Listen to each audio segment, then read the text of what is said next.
Kemudian kalau bersaf itu tadi pertanyaannya itu kadang ada pakai sajadah ya, sujadah seperti ini. Bahasa kita sajadah, bahasa Arab itu sujadah. Pakai sajadah, kemudian karena sajadahnya lebar itu enggak rapat.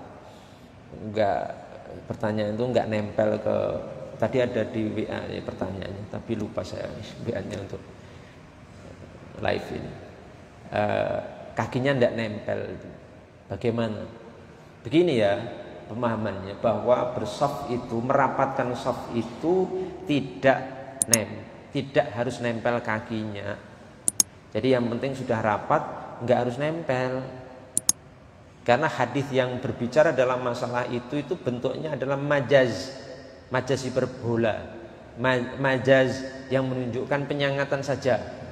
Jadi bukan mata kaki nempel mata kaki sampai begini. Ya sebenarnya sudah rapat, tapi nggak perlu nempel kakinya. Hadis yang menunjukkan itu majaz. Majaz itu maksudnya menunjukkan penekanan yang rapat, bukan berarti secara hakiki kemudian rapat mata kaki sampai nempel sama mata kaki. Ini kesalahan memahami hadis lagi itu.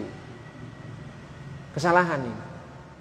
Karena dia memahami secara tekstual, padahal hadis itu maksudnya mubalaghah.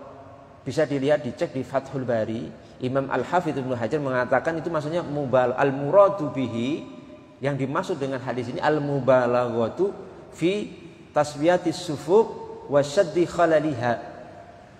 Maksudnya itu mubalaghah, penyangatan, menunjukkan penyangatan untuk apa? Saf itu lurus benar dan rapat dan menutup pintu celah yang kosong. Tapi bukan berarti harus apa nempel kakinya. Coba siapa ulamanya yang memahami nempel itu siapa gitu. Coba dibuka buku-buku para ulama, syuruhul hadis, kitab-kitab syarah hadis, kitab para imam dibuka supaya tidak salah memahami hadis. Al-ka'ab bil ka'ab, mata kaki dengan mata kaki itu bukan berarti kemudian mata kakinya nempel dengan mata kaki orang lain, bukan. Itu hanya menunjukkan yang rapat, maksudnya begitu sebenarnya. Cuma kan itu uslub bahasa Arab. Karena kalau kita artikan nempel hakiki, ya kita artikan mata kaki itu nempel hakiki, itu ada dalam Sunan Abu Dawud, itu lafadznya dengan ar-rubbatu bir-rubbah. Rubbah dengan rubbah. Apa? Dengkul dengan dengkul. Itu bagaimana ceritanya kita bisa nempelkan dengkul kita dengan dengkul orang lain? Berhadapan supaya dengkulnya bisa nempel? Enggak, karena memang itu tidak dimaksudkan oleh Nabi. Coba sampean sholat ke Masjidil Haram, ke Masjidil Nabawi. Saya itu melihat langsung para masyayikh, syekh-syekh Masjidil Haram, Masjid Nabawi, itu tidak ada yang nempel. Kok sampainya kita nempel, itu bagaimana pemahamannya? Rapat ya rapat, tapi tidak nempel mata kaki sampai ketemu mata kaki. Karena itu mengharuskan nanti hadis dalam Sunan Abu Dawud harus dipraktikkan juga. Lutut harus dipertemukan dengan lutut. Tidak bisa, karena lutut di depan. Kita harus berhadapan untuk mempertemukan lutut dengan apa? Lutut. Itu maksudnya itu mata kaki itu hanya untuk apa? Untuk ukuran apa? Lurusnya. Kelurusan shaf itu ukurannya mata kaki, bukan tumit.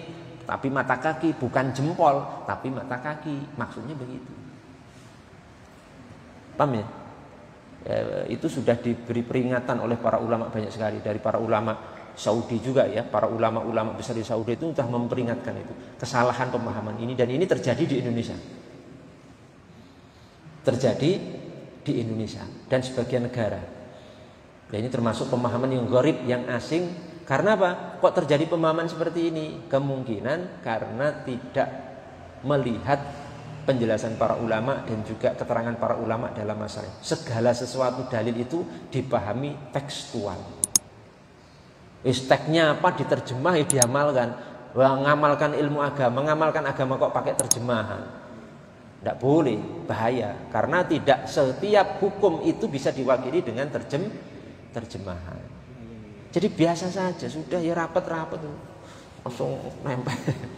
Sebagiannya sampai diburu ya, sampai yang nggak mau nempel diburu sana, ke sana diikuti sana. Sampainya malah akhirnya ngangkang. Tahu ngangkang? Ngangkang. Jadi sholatnya sambil ngangkang gitu. Karena memburu sana nggak mau nempel, sana juga mau nempel, jadi ngangkang. Waduh, sholat bagaimana ini? Itu saya pernah membuat artikel tentang masalah itu ya, panjang. Silahkan dicek itu ya. Jadi itu sudah komplit semua pemahamannya, hadis-hadisnya, kemudian keterangan para ulama sudah saya sebutkan secara komplit di situ. Jadi monggo bisa dibaca supaya kita itu pemahamannya benar. Ya. Ini juga perlu perhatian karena kadang semangat hijrah kita itu terhambat oleh hal seperti itu. Makanya penting belajar dengan guru, penting belajar dengan ilmu, itu sangat penting sekali. Jadi monggo tetap rapat, saya anjurkan tetap rapat, tapi tidak perlu sampai nempel mata kaki dengan mata kaki.